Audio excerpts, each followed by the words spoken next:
नमस्कार मित्रों, मैं अश्विनी कुमार अग्रवाल एस्ट्रो ब्लूप्रिंट से आपका हृदय से स्वागत करता हूं।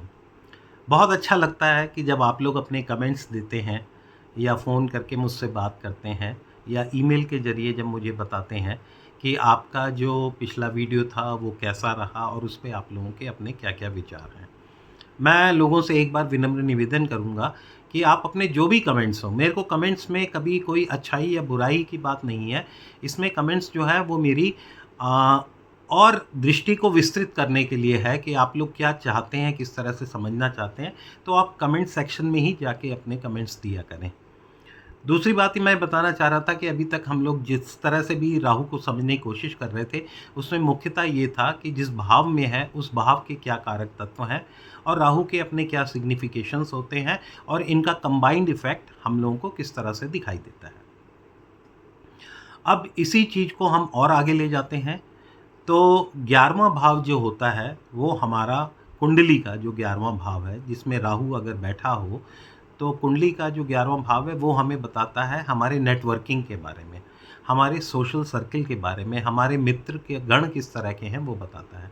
11वां भाव जो होता है वो बड़े सिबलिंग्स का भी होता है, जैसे आपके जो बड़े भाई बहन हैं वो 11वें भाव से देखे जाते हैं।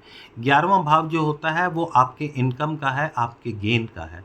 11वां भाव जो है वो आपकी इच्छा पूर्ति का है। सबसे बड़ी बात यह है कि 11वां भाव जो है वो आपकी इच्छा पूर्ति का भी है।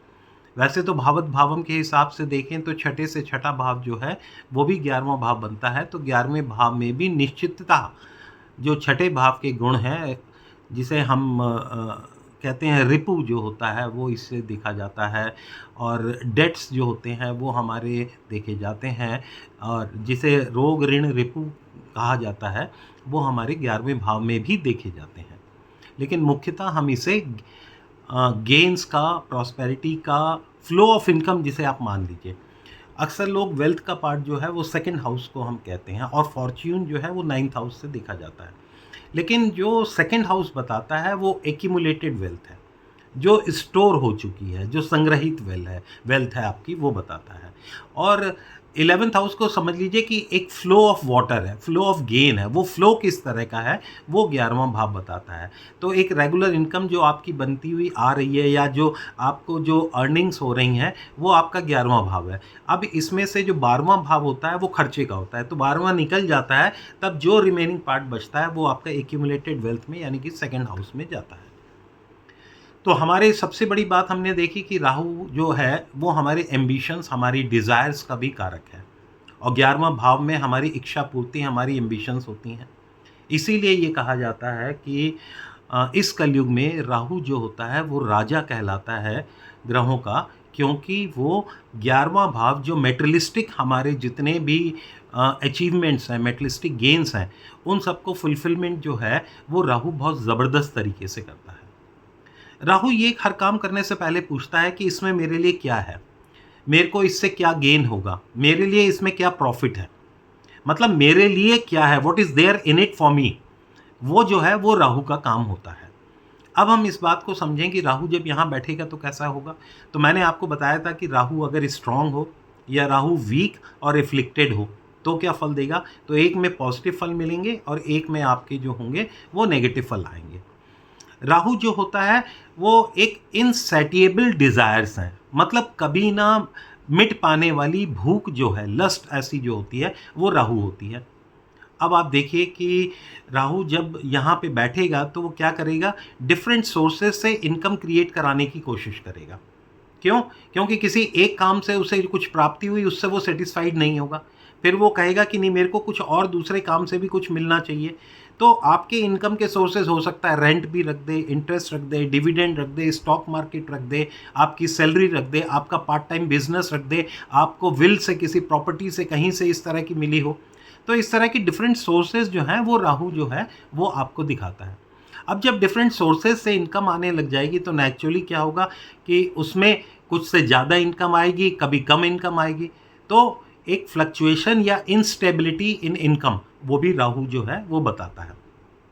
राहु का एक और काम है कि ये आपको सडन गेन और सडन लॉस भी देता है। तो राहु के केस में आपको इनकम तो मिल रही है, तो आमतौर पे देखा गया है कि राहु की अंतर्दशा अगर या राहु की महादशा में तो मैं बात ज़्यादा विशेष नहीं करूँगा, लेकिन राहु की जब अंतर्दशा चल रही हो तो उस अंतर्दशा में वो आपको गेन भी दे के जाएगा और साथ में जाने से पहले आपके लॉसेस भी इनकर वो करवा देगा। तो ये सब जो होता है वो राहु का काम होता है। तो राहु जो है वो अपनी इनसेटिएबल डिज़ायर्स की वजह से इन सब चीज़ों का कारक बनता है। लेकिन इसके अलावा राहु और क्या है? राहु जो है हमने कहा कि फॉरेन कनेक्शन है, तो आपका जो फॉरेन से गेन होना है वो भी आपका राहु, इंपोर्ट एक्सपोर्ट जो है वो आपके ट्रांजैक्शंस जो हैं वो राहु बताता है।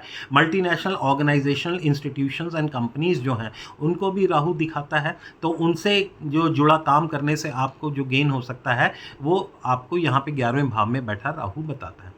राहु जो है वो लेटेस्ट टेक्नोलॉजी है, तो आपको आर्टिफिशियल इंटेलिजेंस जिसे हम कहना चाहिए, ऑनलाइन एक्टिविटी जो है वो हमें कहना चाहिए। इसके अलावा मैं जब गेन की बात करता हूँ तो मैं इसमें आप 3 चीज़ों को जोड़िए, एक फॉरेन, एक डिजिटल जो राहु का रूप है, और तीसरा गेन। तो हम इन तीनों को जोड़ते हैं तो हम पाते हैं कि जो क्रिप्टो करेंसीज होती हैं वो भी राहु का ही पार्ट बनती हैं। तो राहु हमसे ये सारी चीज़ों में डील करना जो है वो सिखाता है। लेकिन इनसेटिएबल डिज़ायर्स होने की वजह से ये हो जाता है कि हम कभी भी संतुष्ट नहीं रह पाते। देखिए, केतु में और राहु में एक फ़र्क होता है। केतु क्या कराएगा कि जब आपको लगेगा कि उससे संतुष्टि नहीं आ रही तो एक तरह का डिजेक्शन आएगा, आप उसे छोड़ देना चाहेंगे। राहु ये नहीं करता, राहु उसे भी पकड़े रहेगा, क्लिंग ऑन करेगा, और चीज़ों पे भी वो मतलब एक साथ कई नावों पे पैर रखना जो है वो राहु सिखाता है। इसलिए सबसे ज़्यादा डिसबैलेंस, इनस्टेबिलिटी जो है वो राहु भी देता है। राहु आपके मन में कन्फ्यूजन, एल्यूशंस, ये सारी एक्टिविटीज़ जो है वो राहु देता है। अब अगर मान लीजिए कि राहु अच्छा है तो आपका बिजनेस एक्सपेंशन होगा, आपका क्लाइंट बेस बड़ा होगा, आपकी नेटवर्किंग बहुत होगी, आपकी हाई इनकम जनरेट होगी, आपके कनेक्शंस बहुत अच्छे से बनेंगे, और आप ये बिलीव करने लग जाते हैं कि मेरे पास मनी होना चाहिए, पावर होना चाहिए, स्टेटस होना चाहिए। पर क्यों होना चाहिए? क्योंकि राहु कहता है मुझे दूसरों को इन्फ्लुएंस करना है, दूसरों पे इन्फ्लुएंस डालना अपना। तो उस इन्फ्लुएंस डालने के लिए उसे मनी, पावर, स्टेटस सब चाहिए।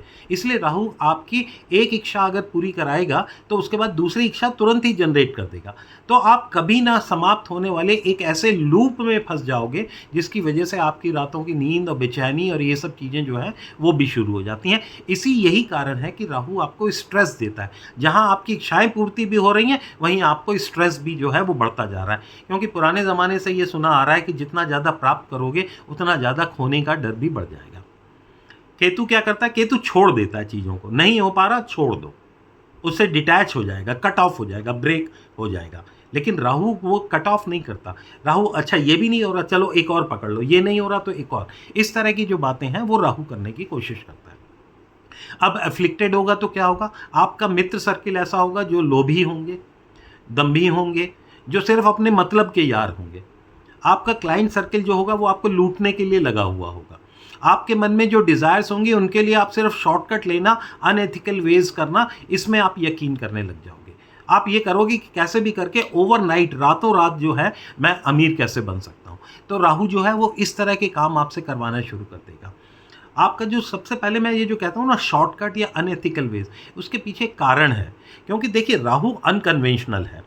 तो जब भी ये क्या करेगा कि आपको ऐसे रास्ते पे चलने के लिए कहेगा जो रास्ते पे और लोग नहीं गए होंगे, और आप जब उस रास्ते पे जाएंगे, अनजाना रास्ता, अनजानी डगर, और आप रातों रात अमीर और पैसा प्राप्त करना चाहते हैं, वो गेन चाहते हैं कि नेम, फेम, स्टेटस, पावर मेरे को सब मिल जाए, तो उसके लिए कोई भी रास्ता अगर मेरे को अख्तियार करना पड़े तो राहु उसको प्राप्त करने की पूरी कोशिश करेगा। तो मित्रों, होता यह है कि राहु देखिए अल्टीमेटली हमें समझना पड़ेगा, अगर अच्छा ही इतना है, सब कुछ बढ़िया है, तो ये किसी गुरु या शुक्र की तरह बेनिफिक प्लेनेट होता, पर इसे हम मेलेफिक प्लेनेट मानते हैं। और इवन अगर भृगुनंदी नाड़ी की बात करें तो उसमें डेस्टिनी ब्रेकर के रूप में जो होता है वो राहु को काउंट किया जाता है। तो असुर ना, तो आपको अगर दे रहा है तो ये सिर्फ मेटेरियलिस्टिक प्लेजर दे रहा है, माइंड इट, ये आपका जो चैन है उसे छीन लेता है। अगर देता है तो आपके बदले में कुछ आपसे ले लेता है, और शायद ली हुई चीज़ की कितनी कीमत है ये तब पता चलती है जब वो खो जाती है। तो राहु जो है स्पिरिचुअल वे में अगर देखा जाए तो राहु जो प्राप्ति अगर कराएगा, लेकिन आपको ये सबक भी दे जाएगा कि संसार में मेटेरियलिस्टिक चीज़ों का पाना ही सब कुछ नहीं है। हमें जो मन की शांति जो है वो भी चाहिए, हमें एक विश्वास और दूसरों पे भरोसा करना वो भी आना चाहिए। अनएथिकल वेज में चले जाना तो बहुत आसान है, लेकिन वो ऐसी मांद है जिसमें आप घुस सकते हैं लेकिन वापस नहीं आ पाते हैं। इसलिए मित्रों मैं ये कहूँगा कि राहु जब 11th भाव में हो तब आपको कुछ चीज़ों का बहुत ध्यान रखना चाहिए। ये जितने भी शॉर्टकट अनएथिकल वेज हैं इनसे दूर हटिए। क्लटर्स अपने जितने भी आसपास के उनको ख़त्म कीजिए। आप डेटाबेस एनालिसिस कीजिए, अच्छे से पढ़िए, समझिए, देखिए कि वो सिचुएशन क्या डिमांड कर रही है, और फिर डेटाबेस के ऊपर आप कॉस्ट बेनिफिट एनालिसिस करते हुए डिसीजन जो हो। थोड़ा मुश्किल लगता है, लेकिन चूंकि राहु भ्रम की स्थिति पैदा कर रखता है तो भ्रम से निकलने का यही रास्ता है, वरना तो कोई भी इंसान परफेक्ट डिसीजन तो कभी नहीं ले सकता। हाँ, उसके अगर अच्छे रिजल्ट आ गए तो परफेक्ट डिसीजन कहलाएगा, और अच्छे रिजल्ट नहीं आएंगे तो हम कहेंगे इम्परफेक्ट डिसीजन था।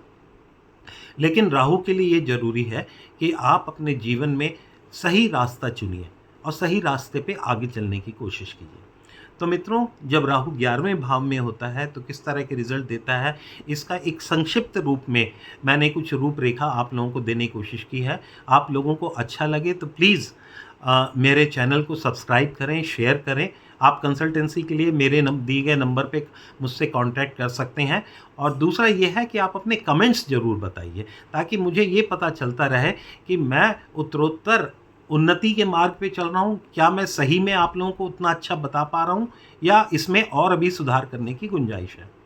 इसी के साथ आप सब लोगों का तहे दिल से बहुत बहुत शुक्रिया। आप लोगों का प्रेम दिखाने का और प्रेम देने का जो भाव है उसके लिए भी बहुत बहुत शुक्रिया।